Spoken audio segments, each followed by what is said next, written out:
안녕하세요 여러분. 오늘은 연휴의 시작 5월 1일 근로자의 날입니다. 자, 지금 보여드리는 사진은 뭐냐면요, 요거 도배지 롤이에요. 엄청 비싼 벽지거든요. 저기 다리 보이는 건 이제 도배 풀 바르는 기계예요. 한 17년 정도 다니던 회사를 그만두고 도배사라는 프리랜서가 됐을 때 열심히 현장에서 일하던 그 사진을 하나 놓고서 말씀을 이제 드리고 있습니다. 제 지인이 회사 고민을 가끔씩 저한테 얘기를 하는데요, 제 친구는 회사에 그렇게 비듬을, 각질 같은 거를 계속 긁고 또 긁고 머리도 쓸어 넘기면서 비듬이 날리고 또 거기다가 기침도 계속 한대요. 미치는 거죠. 그 위생에 문제가 있잖아요. 코로나 겪을 때 얼마나 힘들었습니까? 그럼 위생 개념이 더 철저해야 되는 거 아닌가요? 공기 중에 날리는 이런 각질 같은 것들, 그리고 그 침방울들, 거기에 독성이 없다고 할지라도 그 비듬 각질 미세한 것들이 날리면 호흡기로 들어가면서 기관지 같은데 아무래도 영향을 주지 않겠습니까? 근데 너무 더럽다는 거예요. 근데 제가 들어봐도 너무 더러워요. 문제는 더러운 것도 더러운 거지만 되게 이기적인 거예요. 이기적이라는 게 뭔가요? 자기만 안다는 거잖아요. 가정교육을 그렇게 받아가지고 밖에 나와서, 그러니까 집에서 새는 바가지 밖에서도 샌다. 집에서 안 새는 바가지는 밖에 나가서도 안 새겠죠. 집에서 깨져있는 바가지니까 물이 새다가 밖에 나오니까 깨진 바가지가 물이 안 새겠습니까? 그런 사람을 어떻게 해야겠냐고 막 푸념을 하는 거예요. 3년이 넘었거든요. 근데 그런 사람 때문에 이직을 하냐, 그것도 말이 안 돼요. 제가 봤을 때는. 왜 피해주는 사람은 오래 다니고 눈치도 안 봐요, 또 그런 더러운 사람들은, 이기적인 사람들은. 근데 왜 청결하고 남한테 피해 안 주는 사람들은 왜 그렇게 스트레스까지 받아야 되고, 또 그 사람한테 또 말을 해라는 또 사람들도 있어요. 제 친구도 말을 해야 되나? 어떻게라도 눈치를 줘야 되나? 자리에 마스크라도 갖다 줘야 되나? 어떡하지? 비듬 털 때 숨 쉬지 말까? 농담만으로 치부할 수 없죠. 그 하루 종일 머리를 긁어대는 거예요. 거의 진짜 딱지 생기게 해요. 이분은 저기 샴푸를 바꾸던, 진짜 두피 치료를 받던, 피부과를 가던, 잘 해야 될 것 같거든요. 머리를 아예 밀어버리든 삭발을 하고 저기 절에 가든. 왜 사회에서, 그 집에서도 그렇게 하면은 욕먹어요. 가족들한테. 바닥에 머리카락 떨어져, 비듬 떨어져, 옷 더러워. 거기다가 이제 밥 먹으러 갈 때 어깨를 보면요, 와, 경악을 금치 못한다고 합니다. 어깨에 수북히 쌓여있는 비듬, 등 쪽으로도. 그 목 뒷부분 있죠. 그냥 아예 그 비듬들, 비듬산. 그런 사람들 저도 가끔 보거든요. 에스컬레이터 타잖아요? 그런 사람들 보면 걸어갈 때 날려요, 뒤로. 그러니까 저도 예민한 편이거든요? 근데 예민한 편인 사람들이 되게 좋은 점이 많아요. 뭔 줄 알아요? 자기가 예민하기 때문에 내가 싫어하는 게 많으니까 상대방한테도 내가 싫어하는 부분들을 안 하려고 노력해요. 회사에서 비듬 각질 뜯고 있고, 말 나온 김에 하자면 손톱도 깎는데요, 이런 분들은. 근데 이렇게 윗직급일수록 손톱들을 많이들 깎으세요. 보통 사원, 주임, 대리, 과장, 차장? 요 정도까지는 손톱 안 깎으시는 것 같거든요? 근데 왜 이렇게 50대 넘어가시면 그렇게 손톱들을 사무실에서 깎으십니까? 제가 사회생활 하는 그 팁을 좀 드리자면요, 기본적인 위생은 좀 지키시고요. 그런 더러운 행동들은 집에서 해도 욕먹어요. 가정도 사회생활이랑 똑같은 거거든요. 나 아닌 타인이 결합된 조직인데, 그런 사람들 이혼 안 하고 잘 사는 사람들도 저는 많이 봤어요. 그러면 저는 사실 뭐라고 생각하는지 아십니까? 끼리끼리.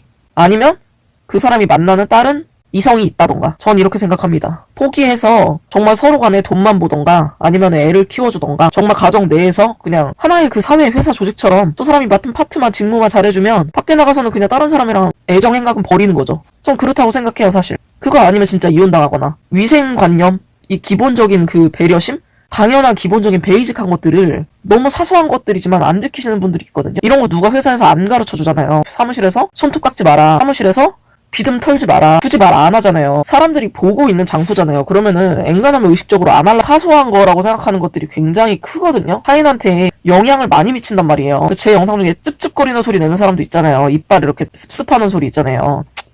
이런 소리 내는 사람들, 계속 이에 뭐 고춧가루 걸린 거 빼는 것처럼 계속 소리 내는 사람들이 있어요. 그런 사람들이랑 버스, 지하철에서 만나면 진짜 짜증나거든요. 버스에서 특히 계속 찝찝거려요, 뒤에서. 얼마나 잘 들리는지 본인들은 그런 거에 무디니까 몰라요. 그러니까 상대방한테 그렇게 피해를 주는 행동을 하는 거거든요. 그러니까 다들 예민해지는 게 필요해요. 좋은 방향으로 예민해지는 거 필요하거든요. 기본적인 예의를 지켜야 돼요. 가정에 가서 하세요, 그렇게 더러운 행동은. 사무실에서 좀 예의 좀 지키세요. 그 일만 하러 다니는 데가 회사가 아니거든요. 그리고 이렇게 지저분하고 남한테 배려 없는 사람들이 일을 잘하는 경우도 저는 좀 드물다고 봐요. 있긴 있거든요. 정말 전문적으로 베테랑으로 하시는 분도 있는데, 그분은 손톱만 깎았어요. 이 중에서 단 하나, 손톱 깎는 거. 그 회사가 야근과 철야가 너무 많았어요. 그러니까 집에서 뭐를 하실 수가 없나 봐요. 그래서 근데 이해는 안 되거든요, 사실. 아무리 정말 좋은 분이, 전문가적인 분이 그렇게 윗분이 하셔도 손톱 깎는 행위 되게 안 좋아 보이거든요. 제발 집에서 하세요. 혼자 있을 때, 가족 있을 때, 집에서 하세요. 집에서. 여러분들 똥을요, 지하철 승강장에서 싸십니까? 사무실 데스크에 앉아서 싸세요, 똥을? 그런 거랑 같은 맥락이라고 봐요, 저는. 밥 먹는 것도 예를 들어서 도시락을 싸왔다고 보면 자기 책상 사무실 앞에서 앉아서 누가 먹습니까? 잘. 키보드랑 마우스랑 거기에 다 튀잖아요, 모니터랑. 급하면 거기서 먹을 수도 있고 옆에 보조 테이블이 있으면 먹을 수도 있어요. 근데 음식 냄새 다 퍼지잖아요, 사무실 안에. 칸막이가 안 되어 있는 원룸형 사무실이면 어쩔 수 없는데 그렇다 하더라도 자기 책상 앞에서 바로 안 먹고 협탁 있는 쪽으로 가서 먹는 게 맞다고 보거든요. 거기가 개인의 장소가 아니라고 생각해요. 자기 데스크도, 사무실 데스크도 자기 개인의 장소가 아니에요. 거기는 공용 장소입니다. 누군가 다른 사람 타인 사장님 거래처가 앉을 수도 있어요. 잠깐 뭐 보려고. 근데 키보드에 고춧가루 튀어있어, 김치국물 묻어있어, 데스크에. 참 전문가적으로 보이겠어요, 그게. 식사하는 장소와 일하는 장소는 당연히 분리해야 되는 거예요. 그러니까 비듬 뜯는 자리와 비듬 안 뜯어야 될 자리는 당연히 분리가 되어야 되는 게 맞는 거예요. 식사도 도시락 싸왔으면은 웬만하면은 탕비실, 칸막이 되어 있는 공간, 거기 가서 드시는 게 맞다니까요. 정말 이렇게 따로 이렇게 완비가 잘 되어 있고 되게 환기시설까지, 창문까지 이렇게 되어 있는 분리된 공간이 있다면 거기서 음식 먹고 환기하면 되잖아요. 근데 탕비실에서 먹더라도 거기 만약에 창문 시설이 안 돼 있으면 결국에는 문 열고 닫을 때 냄새가 난다니까요. 그 사무실이 밥집 아닌 이상 밥 냄새가 나면 어때요?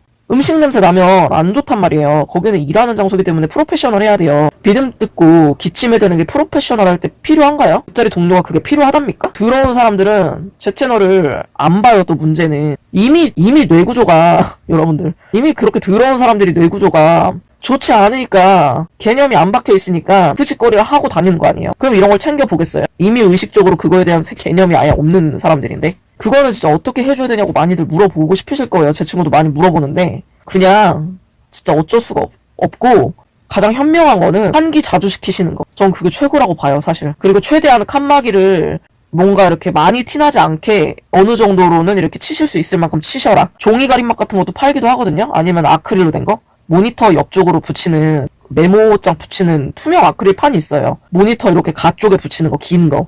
근데 그게 넓은 것도 있거든요, 여러분. 아니면 본인들이 만드셔도 되고, 책받침 같은 걸로 모니터에다가 옆쪽에다가 싹 붙여놓으면 그래도 한 뼘 이상의 공간이 좀 생기거든요. 그러면 그런 분비물 있죠, 가루들, 각질, 그런 거 좀 보호돼요. 그리고 환기시키시고, 조금 환기를 시키는 게 좋거든요. 그래도 한 2-3시간에 한 번씩 환기한다든지, 아니면 본인이 잠깐 나갔다 오세요. 5분, 10분. 화장실 가실 때 잠깐 이렇게 바깥에 휴게 공간 같은데 복도에 있는 데 있단 말이에요. 아니면 1층 바깥에 잠깐 나갔다 오시던지. 그 정도는 괜찮잖아요. 화장실 가는 거 조금 이제 줄이고 잠깐 그거 시간 모아서 외부 잠깐 갔다 오는 거예요. 10분 정도만. 이 사무실 안에만 너무 있지 말고요. 그 정도로 더러운 새끼들이 겁나 많아요. 좀 작작 좀 합시다. 그리고 더럽잖아요. 아니 어디다 대고 각질 털고 진짜 기침할 때 가래도 튀어나오는 것 같다고 그래요. 소리 들으면. 그것도 한두 번이지 하루 종일을 계속 그러면 고쳐야죠. 이비인후과 가서. 못 고치면은 본인이 가림막을 치시던지 본인이 뭔가 방패를 하셔야 될 거 아니에요. 그걸 그렇게 분비물 발사하는 새끼들이 보호막을 해야 되는 거예요, 원래가. 개념이 있으면. 진짜 더러운 새끼들 왜 이렇게 많은지. 진짜 말하고 듣다 보면은 항상 이런 새끼들은 어디 가나 있다는 거. 아무튼 이런 위생관념 없는 새끼들 때문에 여러분들이 피해보고 있는 거